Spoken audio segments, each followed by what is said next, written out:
Est-ce que c'est bon pour vous? Oh oui. Ok. Vas-y. Toi qui veux créer un impact, qui veux laisser ton empreinte dans ce monde, nous t'offrons, sur un plateau d'or, une idée de génie. T'inspirer des plus inspirants, de celles et ceux qui font en sorte que l'impossible ne devienne qu'un lointain mythe. Car il n'y a pas de limite que celle qu'on s'impose finalement. Avec vous, Amia Sadi, je suis finissante en maîtrise, concentration, gestion de l'innovation à l'ETS, ça a toute son importance. On va rentrer dans le contexte. Pour moi, dans le monde, mon nom c'est Louis-Philippe Mathieu, donc je suis au bac en génie mécanique et puis je suis capitaine du RETS, donc le club qui organise cet événement. Super. Enchantée un peu. On a une invitée de marque avec nous aujourd'hui, Madame Cathy Beck, qui est directrice générale et chef de la direction de l'ETS.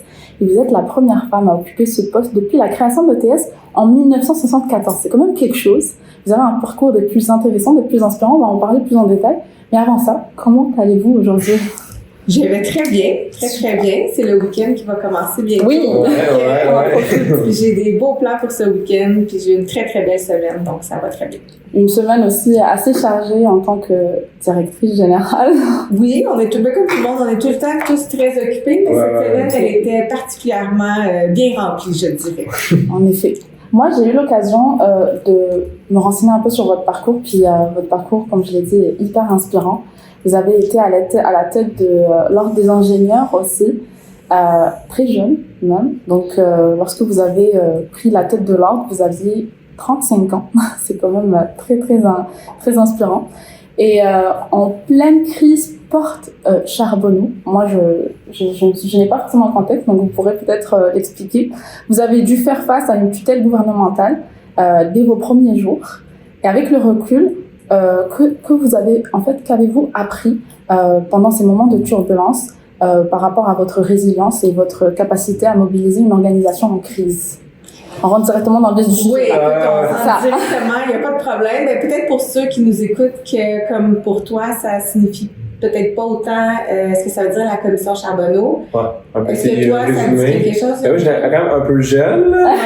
Mais ton souvenir, ce serait quoi de la commission Charbonneau, de ton regard quand tu étais plus jeune? De qu'est-ce que je me rappelle, je sais pas si je dis des faussetés ou pas, mais il me semble qu'il y avait une histoire de corruption dans le domaine du génie civil. Puis ensuite, il y avait un problème avec, comme vous dites, le syndicat, mais c'est pas mal... T'avais quel âge dans le cas? En quelle année? 2016, c'était la commission Charbonneau? Ah ouais, 2014, 15, 16. 14, 15, 16. Ben, juste rapidement, effectivement, c'était comme dans le domaine de la construction en général, ça a éclaté comme quoi il y avait beaucoup de collusion. Et quand l'enquête a commencé à avancer public, puis les gens posaient des questions, il y avait beaucoup d'ingénieurs qui étaient au cœur de cette collusion-là. Et donc, ce que ça a fait, c'est que c'est vraiment venu entacher la profession, la confiance que le public avait envers la profession. Et donc, moi, très naïvement, je me suis dit, je vais aller aider à la cause. Et puis, on m'avait dit, si tu veux changer les choses, il faut que tu ailles sur les conseils d'administration. On m'avait dit, commence par des petits conseils de quartier, tu sais. Mais non, moi, mon premier conseil, j'envoie ma candidature pour le conseil de l'Ordre des ingénieurs, le conseil d'administration de l'Ordre des ingénieurs du Québec. Puis honnêtement, je pensais pas vraiment avoir le poste, tu sais. Et puis, j'ai eu le poste et quelques années après, j'ai fait la course pour la présidence de l'Ordre des ingénieurs du Québec. Puis pour ceux qui n'ont pas ce souvenir, là, je veux dire, il y avait un bris de confiance à l'égard de la profession, le public, au sein de l'organisation, les gouvernements, les médias. C'était quand même, on n'entendait que parler de ça. Tout le monde faisait des jokes contre les ingénieurs. Écoute, c'était vraiment pas facile. Ta question de fond, c'est qu'est-ce que j'ai appris dans tout ça? J'ai appris plein de choses. Premièrement, quand j'ai accepté de faire la course pour la présidente, puis j'ai été élue, je pensais pas nécessairement avoir le poste. Quand j'ai été élue, j'étais très contente, mais en même temps, j'étais comme, OK, oui, comme tu as dit, j'ai 35 ans. Ouais. C'est quand même une organisation d'à près 200 employés, 25 millions de budget, une équipe complète, tu te ramasses à la tête de tout ça. Et puis, pas longtemps après, ce qui est arrivé, c'est que moi, je m'attendais pas à ça, mais le gouvernement a décidé de mettre l'organisation sous tutelle. Et donc, je venais juste d'arriver en poste. Ça faisait quelques jours que j'étais là. J'ai reçu un appel. J'étais au restaurant. Je m'en rappelle encore. Je m'en rappelle encore avec qui je mangeais. Et puis, c'était la ministre de la Justice à l'époque. C'était Stéphanie Vallée. Puis, c'était un appel. Puis, elle me dit, Cathy, dans quelques minutes, ça va être dans les médias. On va mettre ton organisation sous tutelle. Mon monde s'est écroulé. J'ai dit, mais non. Tu sais, j'étais jeune, j'étais ambitieuse, je voulais avoir une carrière, je capotais. Et là, je l'ai supplié pratiquement au téléphone, de dire, donne-moi juste 1 heure au moins, le temps que moi-même je l'annonce à mon conseil d'administration, aux employés. Puis après ça, les annonces vont sortir. Donc, elle m'a laissé cette heure-là. J'ai convoqué un CA extraordinaire. J'ai annoncé ça. Puis ça s'était jamais vu dans l'histoire des ordres professionnels au Québec de mettre une organisation titulaire. Je l'ai annoncé aux employés. Puis la petite anecdote aussi, j'hésitais à faire la course pour la présidence parce que, tu sais, moi, j'étais une ingénieure gestionnaire. Puis je voulais pas faire le côté porte-parole, relations publiques. Je n'avais jamais fait ça. Puis je m'étais dit, je vais rentrer en poste. Je vais me cacher à l'intérieur pendant une couple de mois. Puis, je vais aller me faire former. Puis, un jour, quand je serai prête, je prendrai le rôle de porte-parole plus tard. Hey, j'ai pas eu le temps de me cacher. D'aller me former. C'était 2 semaines, tourner des médias à la radio, à la télé, partout. Fait ça pendant comme un 24-48 heures. C'est clair.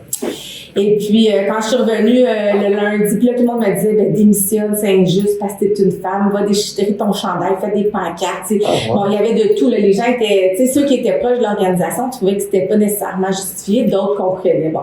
Fait que j'ai pris le week-end à moi, puis quand je suis revenue le lundi, je suis rentrée au bureau, avec ma baby face de 35 ans. J'ai regardé les gens, puis j'ai dit, écoutez, qu'on soit d'accord ou non avec la tutelle, moi, j'ai fait le choix de rester. Puis ce que je veux qu'on fasse, c'est qu'on travaille en équipe pour se sortir de cette situation-là le plus rapidement possible. Et c'est avec cet état d'esprit-là que j'ai fait le mandat. Et donc, ce que j'ai appris de moi-même dans tout ça, c'est cette résilience-là, cette capacité à rebondir puis à te dire non, on va s'en sortir, puis on va en faire un succès de cette difficulté-là. Puis je pense qu'aujourd'hui, des années plus tard, c'est ce que j'ai appris, là, c'est que, mais il y a été un moment pendant cette période-là où je pensais que ma carrière était scrap, là. Je suis rentrée chez nous, je pleurais, puis tout le long que j'ai fait ce mandat-là, là, ça a été long avant que ça devienne positif. Puis je me disais, dans quoi je me suis embarquée? Est-ce que je vais être capable? Est-ce que je vais m'en sortir? Je vais-tu encore avoir un avenir professionnel? Tu sais, ça a été des mois, des années à me poser cette question-là. Fait que j'ai appris la résilience, à retrousser les manches, que pas des laisser difficultés, tomber. pas laisser tomber, que des difficultés, que quand on travaille en équipe, on peut en faire des succès. Puis aujourd'hui, très heureuse. Si on me l'offrait de le refaire, je sais pas si je dirais oui. Maintenant que je sais c'est quoi. Mais c'est peut-être un des grands apprentissages. Mais vous avez en quelque sorte été le leader de la situation. Et je pense que ça résume bien votre parcours. Vous avez dit tout à l'heure que c'était la première fois que ça se faisait qu'on mettait une organisation de la sorte sous tutelle. D'un ordre professionnel. Ouais. C'est ça. Puis vous avez, c'est pas la première fois, en tout cas dans votre cas, que vous vivez ce genre de situation exceptionnelle. Juste pour la campagne de présidence de l'OEQ, c'était la toute première fois quand on permettait à 65 000 ingénieurs de voter. Généralement, c'était le CA. Et vous-même, vous avez dû vous confronter à 5 hommes. Ce n'était pas un parcours des plus faciles.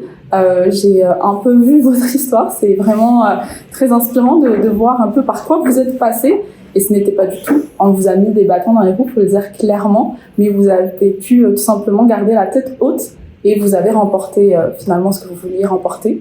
Dans un milieu où la crédibilité en fait des femmes met plus de temps à s'installer, qu'est-ce que vous conseillerez au juste? Comment on peut s'inspirer de votre parcours pour pouvoir justement orienter ou donner en fait l'inspiration aux femmes à faire comme vous? Tu as fait des bonnes recherches, puis tu me rappelles des souvenirs en fait. Fait que tu as raison, c'était la deuxième fois. C'était déjà arrivé, mais il y a très, très, très longtemps. Là, je suis même pas sûre que j'étais au monde. Je me rappelle pas de l'année exacte. Là, c'était dans les années 80. Là, qu'il y avait eu un suffrage. On appelle ça le suffrage universel. Donc, c'est tous les membres qui votent. Puis ça, c'était une autre chose. J'avais vraiment hésité. J'hésitais à faire la présidence. Je me trouvais jeune. Puis c'est beaucoup de monde qui m'ont approché. Puis moi, j'étais déjà numéro 2 de l'organisation. Puis j'étais bien comme ça. Puis le président à l'époque, pour plein de raisons qui lui appartiennent, que je respectais, a dit « Moi, je vais pas poursuivre ».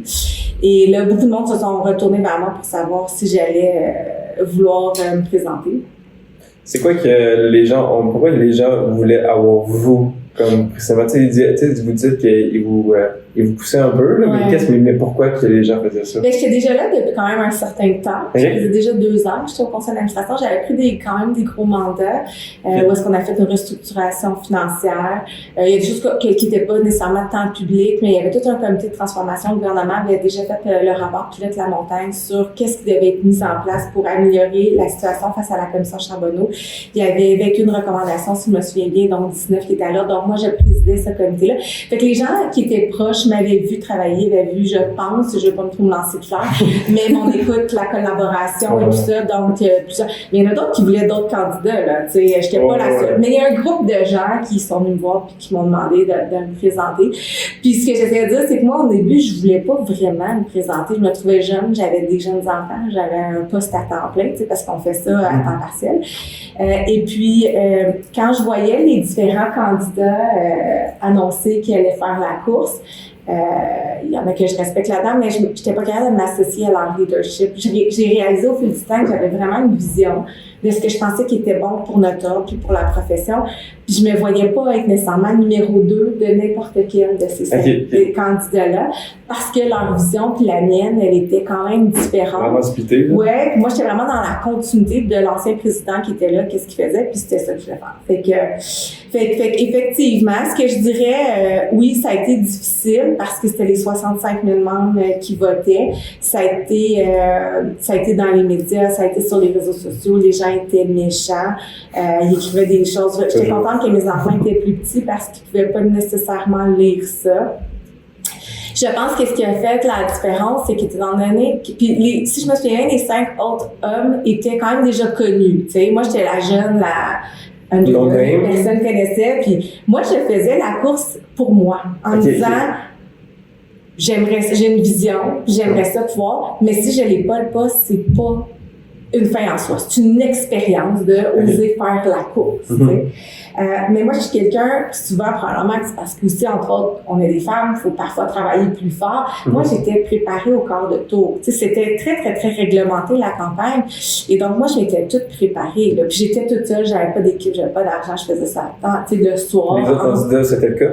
Ben, je pense qu'ils étaient moins préparés. Le jour 1 que la campagne a commencé, moi, j'avais un site web. J'avais tout fait la liste de tous les événements. J'avais fait une carte d'affaires. J'avais fait des rencontres avec des gens que je connais pour développer une vraie vision. J'avais un discours de ce que je voulais faire. Le papa, à l'époque, qui était très actif sur LinkedIn, m'aidait à solliciter des gens. Fait que j'avais un plan, une vision, un site web, une carte d'affaires. Je savais où étaient les événements et j'essayais d'être un peu partout et de me faire connaître. Est-ce que vous diriez qu'on vous avait sous-estimé, puis finalement... c'est sûr! Finalement, vous êtes arrivé avec ça, avec votre arsenal, puis ils se sont indignés. Puis là, les gens qui faisaient des plaintes au secrétaire aux élections, puis ils avaient dit que mon site web était illégal. Mais moi, j'avais lu tous les règlements, il n'y avait rien qui disait que j'avais... Mais moi, c'était pas écrit qu'on n'avait pas. Fait que là, quelques jours après, les autres candidats ont sorti des sites web à la dernière minute. Moi, ça faisait des semaines que je préparais mon site web. Il était beau, il y avait une vision, il y avait des photos, tu sais. Fait qu'est-ce que j'ai appris pour les gens? Malheureusement, quand t'étais plus jeune, quand t'étais une femme, les gens disaient ça, mais il faut se préparer. Vraiment, moi, je suis quelqu'un qui se prépare énormément. J'étais prête au quart de tour. J'ai mis énormément d'efforts et d'énergie. Mais je pense pas que c'est juste ça qui a fait qu'il a été élu. Je pense qu'il y a eu un contexte. Forcément. Mais c'est sûr que ça fait parce que, tu sais, les gens, ils voyaient bien que tu sais, parce que puis mon texte, je l'avais tout fait faire par un graphiste avec un visuel. Les autres, c'était un texte Word écrit noir et blanc, puis il y avait déposé ça. Moi, non, mais moi, il y avait ma photo, le graphiste en bleu, tu sais, fait que t'arrivais, là, tu disais, c'est qui elle, elle s'est préparée. Je lis son texte, OK, il y a une vision, il y a un plan. Oh, elle a un site web. Oh, elle a une caméra. Oh, quand je la rentre. Fait que c'est sûr que ça l'a donné une impression de je suis pas là. Puis j'étais capable de dire des réalisations que j'avais faites dans les 2 ans à titre de vice-présidente sur le conseil d'administration. Mais aussi, je pense que, moi, je veux le souligner, notre profession d'ingénieur, c'est quand même 20% de femmes, 80% d'hommes. Fait que je pensais, mais moi, le message que j'ai reçu, c'est que la profession était prête à avoir une femme structurée, organisée, qui avait envie de faire les choses différemment. Puis ça, moi, j'ai apprécié beaucoup cette reconnaissance-là de la profession, qui a dit non, on veut quelqu'un qui essaie de faire les choses. Parce que je suis rentrée, je m'excuse l'expression, mais quand on regarde les résultats du vote, comme une tonne de briques. Il n'y avait pas de doute. Tu sais, si je me souviens bien, là, on pouvait mettre 2 autres candidats, 6 mois ensemble, on les additionnait, puis ils ne faisaient pas, parce qu'il y en a qui ont contesté l'élection après. J'ai été obligée de me trouver un avocat pour... Ça a été loin, là. Ça a été quelque chose. Il était vraiment frustré de ne pas avoir gagné. Ouais, il m'avait accusé d'avoir fait planter la plateforme de votation. Puis qu'à cause de ça, le vote était non valide, puis il voulait annuler l'élection. Parce que la plateforme était tombée off pendant quelques heures. Puis là, il dit, tu sais...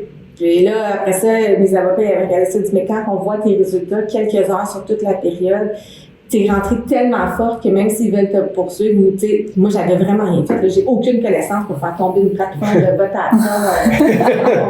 Fait que je vous explique, tu sais, il y avait quelqu'un qui avait, c'était le secrétariat de la condition féminine, je l'avais croisé, elle avait fait un post sur moi, puis elle avait valorisé. Les gens avaient fait une plainte au secrétaire des élections disant que c'était illégal, mais moi je contrôle pas ce que les autres disent sur moi. C'est ça. Fait que tout ce que je faisais était scruté, il y avait des plaintes, je passais mon temps à me défendre au secrétaire, avec la secrétaire des élections. Oh mon Dieu, je pourrais ça prouve de votre abnégation, là, d'avoir quand même pu gérer tout ça. Je pense que c'est quand même... J'étais épuisée. Ah, c'est ça. Épuisée. Et là, vous deviez prendre un mandat, c'est ça. Là, c'est là où ça commençait réellement le vrai boulot. C'est là où ça commençait. Ouais. Mais est-ce que ça vous a pas découragé vous êtes passé par tout ce périple, et à la fin de ce périple, c'est là où vous commencez vraiment le vrai boulot, vous avez dû vous prouver en fait vous-même, puis faire vos preuves vis-à-vis des gens, mais c'était le début, c'était que le début. C'est clairement que le début. Puis il y avait quelqu'un qui m'a dit ça, il dit, tu sais, Cathy, c'est juste le début, là. Tu sais, tu penses que ta campagne électorale, ça a été difficile, là, mais la vraie game commence maintenant. Puis je l'avais regardé, j'ai dit, ouais, je sais. Puis j'avais même pas imaginé ce qui s'en est avec la tutelle et tout ça. Fait qu'effectivement. Mais comment vous avez pu tenir? Ben, moi, j'ai comme une vision de où est-ce que je veux m'en aller. C'est pas nécessairement écrit, défini, c'est des images, c'est des trucs comme ça. Puis j'avance avec ça. Puis je me dis, on va passer à travers. On va trouver des solutions, on va trouver le chemin. Puis c'est comme ça que je passe à travers. Vous ne pas avoir juste le bout du nez, mais voir plus loin. Oui, vraiment, j'essaie vraiment. Puis d'autres choses, c'est que, tu sais, moi, mon identité Cathy n'est pas bâtie juste sur mon identité professionnelle. J'ai des amis que j'ai depuis du primaire, du secondaire, du cégep, c'est le même cercle, tu sais, que j'ai cumulé. Ouais. J'ai une famille, j'ai un frère que j'adore, j'ai 2 enfants. Ma mère, elle habite à côté. Puis tu sais, j'ai des passions, des choses que j'aime faire. Fait que moi, j'ai vraiment le privilège que quand le travail termine, je rentre dans un autre univers. Puis fait que quand ton identité est bâtie sur plusieurs piliers différents, quand il y en a un qui va pas bien ou que tu as peur, mais que tu as plein d'autres choses à côté, ça te donne une force aussi de continuer. Mes enfants sont en santé, je suis en santé. Fait que tout ça aussi, pour moi, ça devient des moteurs. On l'a dit, ouais. En même temps, avoir bien être entouré, ça compte. Ce que j'ai trouvé intéressant par rapport à votre parcours aussi, c'est que vous pensiez à la fin de vos études d'ingénierie que vous serez plus apte à diriger une entreprise privée, que vous allez plus opérer dans le privé. Mais là, vous vous êtes orienté du coup vers les missions à impact social. C'est ça, c'est de là où vous tirez votre énergie. Comment ce basculement de carrière s'est-il fait? Et qu'est-ce qui vous motive aujourd'hui à diriger une institution comme l'ETS, surtout? Écoute, je vous disais que j'ai les mêmes amis depuis toujours, là, que j'ai cumulé, puis je me rappelle encore, j'étais au secondaire, c'est mon amie Edith Martin, c'est une très très bonne amie, puis elle était très militante et tout ça, puis moi, j'étais comme, non, je vais changer les choses dans des postes de leadership, je vais devenir PDG d'une grande entreprise privée, puis on est super amis, on avait des discours, puis bon an, mal an, quand il y a eu des missions sociales ou des missions à impact social importantes, je finis tout le temps par faire un détour, par dire, je vais y aller là, je vais aller aider, puis je vais revenir après dans le secteur privé. Fait que quand je suis allée à l'Ordre des ingénieurs, au début, c'était, je vais y aller juste 2 ans, puis après ça, je vais revenir à ma carrière dans le secteur privé. Mais là, 2 ans, 4 ans, 6 ans, j'ai fait 6 ans. Puis là, tout le monde m'a dit, Cathy, après ça va être très difficile de retourner dans le secteur privé, mais moi, j'aime le privé, j'adore ça, le privé. C'est une autre façon de voir les choses et tout ça. Fait que quand j'ai fini l'Ordre des ingénieurs du Québec, je voulais vraiment retourner dans le privé. Fait que j'ai eu plein d'offres au niveau de la fonction publique, des associations, mais non, je voulais retourner dans le privé. J'y suis retournée, j'ai été nommée vice-présidente chez Stantec, une firme de génie, puis ils m'ont nommée pour devenir lead du Québec. Mon chemin était fait, je suis retournée dans le privé. Puis j'ai reçu plein d'appels pour aller dans l'associatif, je disais tout le temps non. Mais quand le chasseur de tête m'a appelé pour l'ETS, la mission d'un établissement d'enseignement en génie avec son caractère impact social, économique, technologique, contribuer au Québec, j'avais beau être chez moi, puis je faisais les avantages et les inconvénients. Je me disais, ben non, il faut que je reste dans le privé. Tu sais, c'est ça que je veux faire, c'est ma carrière, la rémunération. Tu sais, je dis pas que je suis payée, mais c'est un autre niveau. Puis là, je réfléchissais, puis ça finissait tout le temps dans les avantages sur le papier, genre, ben non. Mais quand je me couchais le soir, puis je me voyais appeler le chasseur de tête, puis dire, non, finalement, je n'aimais pas, mon cœur se brisait, puis je devenais tout triste, puis j'étais comme, mais non, ce que j'ai vraiment envie de faire, c'est ça, c'est comme une continuité de ce que j'ai fait. Le génie, l'impact pour la société, le Québec de... Fait qu'à la fin, ça, j'avais une date limite pour répondre, puis mon chum m'a demandé la veille, qu'est-ce que tu vas dire, tu sais? Puis là, j'ai dit, ben, je vais dire non. Puis là, il m'a dit, ah ouais, ok. Puis après ça, j'ai dit, non, je peux pas dire non. Je vais dire raison, hein. Ouais, puis tu sais, peut-être que t'en parles plus loin, mais obtenir ce poste-là aussi a été une aventure, là, tu sais. Fait que je disais oui, je devais renoncer à être nommée lead du Québec, puis ça veut pas dire que j'avais le poste. Là, je m'embarquais dans un processus qui a commencé en janvier, qui s'est terminé en juin, avec des consultations, des étapes, justement, une nomination par le conseil des ministres à la fin. Mais quand tu dis, tu sais, j'ai appelé Stantec, j'ai dit, ben finalement, je vais devoir renoncer au poste de lead pour le Québec. Ça faisait 1 an et demi que je travaillais pour ça. Puis ils m'ont dit, ben c'est correct, mais tu vas devoir démissionner aussi.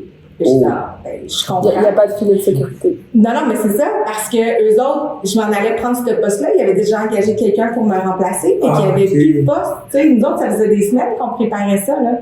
Fait que là, j'ai dit, finalement, je prendrais pas ce poste-là. Puis moi, je savais que l'autre personne, pour le poste où j'étais, il avait engagé, fait qu'il fallait que je démissionne. Puis là, je m'embarquais dans un processus. On était un petit peu avancé dans le processus, c'était pas total, parce que Stantec a été vraiment correct. Ils m'ont laissé du temps pour réfléchir, fait que j'ai pu commencer le processus. Mais quand ils ont dit là, Cathy, faut que, tu sais, la personne prend sa retraite, faut faire bouger les pions, c'était pas sûr encore que j'avais le poste. Fait que là, j'ai dit, ben oui, je vais démissionner. J'espère l'obtenir. Mais j'ai fait le processus, c'est des longs processus dans les milieux universitaires, c'est public, il y a des consultations. Finalement, fait que pour répondre tout ce long des tours-là pour te dire, ça finit que quand moi, je suis une fille très stratégique, cartésienne, mais aussi très, très de cœur. Puis quand je le sens dans moi, dans mon corps, dans mon ADN, tout ça, je me dis, la vie est trop courte pour juste prendre des décisions avec sa tête. Et donc, je me suis dit, ben non, je vais aller faire 5 ans là-bas s'ils me prennent. Puis on verra par la suite qu'est-ce qu'on fait. Fait que je suis tout le temps ramenée sur des mandats comme ça. Ben nous, on est en tout cas ravis. Pour en revenir du coup à l'ETS, vous avez aussi une vision, un rêve, si je puis me permettre, c'est de faire en sorte d'inclure davantage les compétences transversales dans le génie, étant donné que, d'après vous, les enjeux d'un ingénieur, c'est des enjeux plus complexes et multidisciplinaires. Et moi-même, j'ai déjà un parcours d'ingénieur, j'ai déjà un master en informatique visuelle. Puis tout au long de ce parcours-là, je me rendais compte qu'il y avait quelque chose qui manquait. Il y avait ce côté humain, ce côté communication. Puis moi, je vois que j'ai plus un profil entrepreneur. Et c'est pour ça que je suis venue à l'ETS et que j'ai trouvé la maîtrise concentration gestion d'innovation. C'est vraiment une maîtrise qui me parle fortement. Du coup, quelle est votre vision pour le futur pour l'ETS? Mais entre ma vision, ce qui va être réaliste de faire, ça va être à définir dans le temps. Fait que tu l'as très bien dit. Moi, je pense vraiment que d'avoir des bons fondements techniques, c'est super important. Mais moi, ce que j'ai réalisé, c'est que dans ma carrière, ce qui a fait une différence aussi au niveau de mon leadership et avancé, c'est tout ce que j'ai été chercher dans mon MBA. dans mes expériences à l'international, quand je fais des échanges étudiants, tout ça, quand on développe ça, c'est vraiment un avantage. Puis je pense que ça nous aide à nous positionner en tant que leader. Parce qu'il y a la technique, mais après ça, plus on avance dans notre carrière, on travaille avec des équipes, il y a le côté politique, il y a plein de choses. Il y a la négociation, il y a la communication, il y a le leadership, il y a la psychologie aussi. Il y a beaucoup de psychologie quand on travaille en équipe. Donc, je pense vraiment que c'est important d'avoir un cursus où est-ce que les bases sont très fortes techniquement, mais il faut pouvoir bénéficier de ce que j'appelle les soft skills. Je trouve très bien le modèle de l'ETS. Premièrement, il faut prendre le temps de le dire parce que avec tous les clubs étudiants, tout ça, là, ça vient un peu bonifier. Ah oui, tu sais, les compétences transversales, vous êtes en train de développer là, ce que moi je n'ai pas fait à l'époque. Fait que je pense que ça, il y a tous les stages aussi, le fait que les programmes, il y a 3 stages au baccalauréat, ça fait vraiment une différence. Il y a toute une stratégie d'internationalisation aussi qu'on veut pousser encore plus. Donc l'ETS contribue déjà beaucoup, je trouve, aux compétences transversales. Maintenant, dans mes rêves à moi, un jour, dans le cursus, puis il y a déjà certains cours de communication, mais il y en aurait plus. Il y aurait vraiment davantage de cours qui seraient imbriqués. Maintenant, ça dépend pas de Catibet qui veut faire ça à l'ETS. Et on a ce qu'on appelle le BCAPG, qui est le Bureau canadien d'accréditation des programmes de génie. Puis moi, j'ai été présidente, j'ai été 8 ans sur le conseil d'administration, j'ai fait 3 ans à la présidence de différents postes. Donc, je sais très bien comment ça fonctionne. C'est un programme qui est pan-canadien, puis tous les programmes de génie doivent répondre à ces critères-là. Et on a ce qu'on appelle des UA, des unités d'accréditation, ce qui fait en sorte que c'est très rigide comment on peut changer les programmes de génie. Fait que si, disons, demain matin, on voulait que 25% de la formation soit des soft skills, le BCAPG, la façon d'obtenir les accréditations, c'est pas possible. Donc ça va, comment je vais faire la vision? Est-ce qu'un jour ça va? Moi, je pense que ça va être inévitable que dans les cursus de génie, il va en avoir de plus en plus d'intégration des compétences transversales. Actuellement, avec le modèle, c'est un peu plus difficile de vraiment le modifier. Puis comment que si maintenant, tu sais, vous parlez de votre horaire, mais mettons dans un monde parfait, en gardant le bloc de béton, comment que vous croyez pouvoir combler ces... Honnêtement, là, je sais pas à quel point le modèle du BCAPG, on peut actuellement vraiment venir en ajouter davantage. Okay. Je pense que ça devient. C'est pour ça que là, pour l'instant, je fais beaucoup la promotion d'aller chercher des expériences parascolaires, ou je sais pas trop comment les nommer, via des stages, via les clubs étudiants, via des échanges à l'international, tout ça. On fait des représentations, on parle avec le BCAPG. Moi, j'ai été à Ingénieur Canada pendant des années, j'ai dit que c'était important. Je ne veux pas rentrer dans la technique, mais ils sont en train depuis des années d'évaluer comment changer le modèle d'accréditation pour donner plus de souplesse. Ils parlaient de ça il y a 8 ans, quand j'ai commencé. 8 ans après, ils n'ont pas pris le dialogue. Puis j'ai beaucoup de respect pour Ingénieur Canada. Là, j'ai été dans cette organisation pendant des années, ils font de très belles choses, mais c'est tellement complexe. Est-ce que le modèle va évoluer dans 2 ans, 3 ans, 4 ans, 5 ans, qui va nous permettre de donner plus de latitude dans le cadre des programmes? Je ne sais pas ça avec eux. Mais déjà en parler, je pense que c'est vraiment un bon début. Je peux pas vous parler de ça sans parler de votre engagement envers les femmes en génie. Oui. Et notamment, l'ETS aussi est engagé par rapport à ça, parce que l'objectif de l'ETS, c'est aussi d'accroître le pourcentage de femmes qui intègrent les domaines des génies. Quelles actions, d'après vous, quelles actions concrètes peuvent être prises pour rendre cette profession encore plus inclusive? On en fait déjà beaucoup, là, tu sais, vous le connaissez, on parle d'Ingénieur Canada, j'imagine que vous connaissez déjà le mouvement 30 en 30, qui vise à avoir 30% de femmes en génie dans les universités d'inscription d'ici 2030 dans tout le Canada. C'est un mouvement qui actuellement a eu une croissance, mais on voit que les chiffres augmentent pas autant. Toutes les études disent la même chose, c'est de parler des sciences le plus tôt possible au niveau du jeune âge, puis de garder cet intérêt-là. Plus on commence tôt sur l'importance des sciences au primaire, tout ça, plus on a des chances d'attirer les jeunes filles, plus de modèles. Démystifier la profession d'ingénieur aussi, tu sais, il y a beaucoup de gens qui savent pas ce que fait un ingénieur. Moi, la première, là, quand j'ai choisi le génie, j'avais aucune idée ce que c'était. Vous l'avez choisi? Je l'ai choisi parce que je trouvais que ça avait l'air d'ouvrir beaucoup de portes. Puis moi, je suis quelqu'un qui est curieuse, qui veut vivre des expériences. Puis je veux, tu sais, sky is the limit quand j'étais jeune. Puis je l'ai sûre de me rendre au ciel si je voulais. Fait que je voulais une profession qui me permettrait de faire ça. Donc, démystifier la profession, c'est probablement une autre façon aussi d'y donner une tonalité qu'on parle de la profession. Parce que quand je parle aux jeunes filles, souvent, ingénieur, ça sonne béton, ça sonne moteur. Alors que dans les faits, on est dans la santé, on est dans l'environnement, on est partout, on est dans les arts. L'ETS a fait des résidences artistiques en ce moment, où est-ce qui vient de terminer, qui ont jumelé les artistes avec...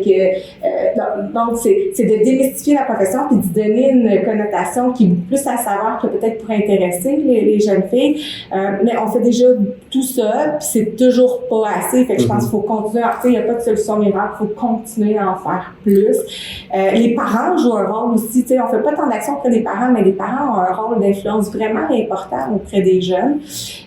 Donc, c'est toutes ces initiatives-là qu'il faut continuer à faire, à répéter, jamais lâcher pour attirer le plus possible de femmes dans la profession. En même temps, c'est aussi un travail de longue haleine, dans le sens que une jeune fille, en a 3 déjà à peu près une idée de ce qu'elle veut faire. Et c'est quand elle commence à devenir plus difficile de changer son avis sur la vision des choses pour en ingénierie.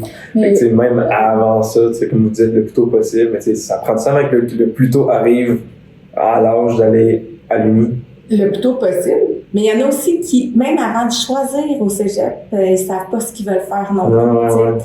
Fait que c'est des mettre en contact avec la profession. Puis moi, je dis tout le temps, si tu décides de pas faire du génie, mais que tu comprends vraiment bien c'est quoi la profession, je fais la paix avec ça. Quand tu renonces sans savoir vraiment, puis c'est juste parce que tu as des biais, des stéréotypes et tout ça, là, ça me fait plus de peine parce que je trouve qu'on prive des jeunes filles, des femmes à avoir des belles carrières, à bien gagner leur vie, à être épanouies professionnellement, puis qui prennent des décisions pas en connaissance de cause. C'est là que ça vient plus D'ailleurs, ce que j'ai trouvé intéressant, c'est une enquête que vous aviez vous-même menée, je pense à votre ancienne profession, qui avait justement décrété que 9 sur 10 femmes encourageaient leurs filles à aller vers cette profession. Et ça en dit long, en fait. Je répétais tout le temps ça avant, quand j'étais à la présidence de l'Ordre des ingénieurs du Québec, parce qu'on posait toujours la question, est-ce que vous recommanderiez à vos enfants la profession d'ingénieur? Puis on s'entend que ce qu'on recommande à nos enfants, c'est ce qui est le mieux. Fait que si on pense que c'est pas une bonne profession, on l'encouragerait pas. Puis 9 sur 10 disaient, je la recommanderais. Fait que pour moi, là, c'est un message tellement fort, parce que nos enfants, on veut le meilleur. Fait que oui, effectivement. C'est sûr. Bon, on va pas prendre beaucoup de votre temps, on va finir avec une dernière question. Vous parlez souvent de pouvoir de bâtir en fait avec des petits pas pour bâtir votre confiance en soi. Quel conseil donneriez-vous à une étudiante ou à un étudiant en quête de clarté ou de légitimité dans un monde parfois intimidant? Et là, je parle aussi par exemple du syndrome de l'imposteur qu'on vient peut-être à ressentir lors de son parcours. Comment on peut persister, comment on peut avoir cette confiance de vouloir et de pouvoir par la suite tout simplement aller au bout des choses. Le syndrome de l'imposteur, quand on le vit, faut pas se sentir mal. On l'a tout. Est-ce qu'on peut juste le décrire pour ceux qui savent pas c'est quoi? T'as l'impression que t'es pas dans la bonne chaise, c'est pas toi qui devrais être là, t'es pas, mettons, l'expert du dossier, t'es pas la bonne personne, t'es pas dans les bons souliers. T'as vraiment l'impression d'être là, mais que ça devrait pas être toi qui es là, puis qu'il y a plein d'autres monde autour de la table, d'autres personnes qui devraient être là. Fait que là, t'es comme en décalage avec toi-même, ta confiance est à ton plus bas, parce que dans ta tête, tu te mets à douter puis à dire c'est pas vraiment toi qui devrais être là. On pense tout par ça plein de fois. Là, moi, encore aujourd'hui, ça m'arrive encore. Puis, moi, je suis la première femme à la tête de l'ETS, mais aussi la première non-professeure. Ça a tout le temps été des professeurs. Fait que là, c'est facile de dire, c'est tout le temps des professeurs qui ont géré. Puis là, tu te mets Donc, malgré votre parcours, vous continuez quand même à ressentir. Ben oui, c'est sûr que des fois... Ça rassure quand même. C'est sûr! Ça rassure. Je dirais c'est vrai. Mais les familles... avec un tel parcours, on continue. Ben non. Est-ce que Non, mais parce que moi, je suis quelqu'un qui veut tout le temps s'améliorer, qui veut tout le temps... ta soif de s'améliorer passe tout le temps par un questionnement sur toi-même.